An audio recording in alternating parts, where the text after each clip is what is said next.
মাংসে screw worm শনাক্তের পর গরু আমদানি নিষিদ্ধ করেছে যুক্তরাষ্ট্র। বন্ধ করে দেয়া হয়েছে সীমান্তেও। এতে ব্যাপক লোকসানের মুখে পড়েছেন মেক্সিকোর খামারিরা।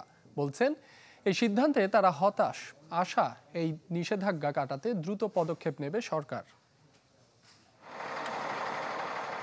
উত্তর মেক্সিকোর জেরেনিমো সান্তা তেরেসা ক্রসিং, যেখানে জড়ো করা হয়েছে শত শত গরু, তবে মিলছে না আমেরিকায় ঢোকার অনুমতি। মাংসে স্ক্রু ওয়ার্ম শনাক্তের পর মেক্সিকোর গরু আমদানি নিষিদ্ধ করেছে যুক্তরাষ্ট্র।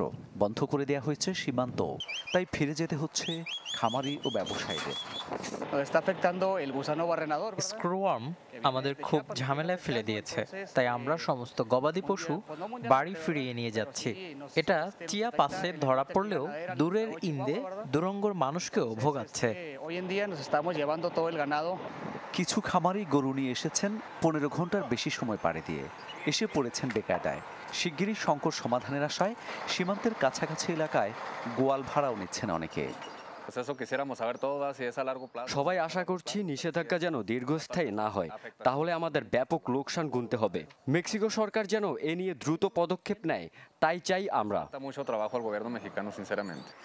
স্ক্রু ওয়ার্ম শনাক্ত হয় দক্ষিণ মেক্সিকোর চিয়াপাস রাজ্যে, যেখানে 1970-এর দশকে বড্ড মাছের জনসংখ্যা নিয়ন্ত্রণে স্থাপন করা হয়েছিল একটি কারখানা, যা বন্ধ করা হয় 2013 সালে। মামুন উর রশিদ, চ্যানেল 24।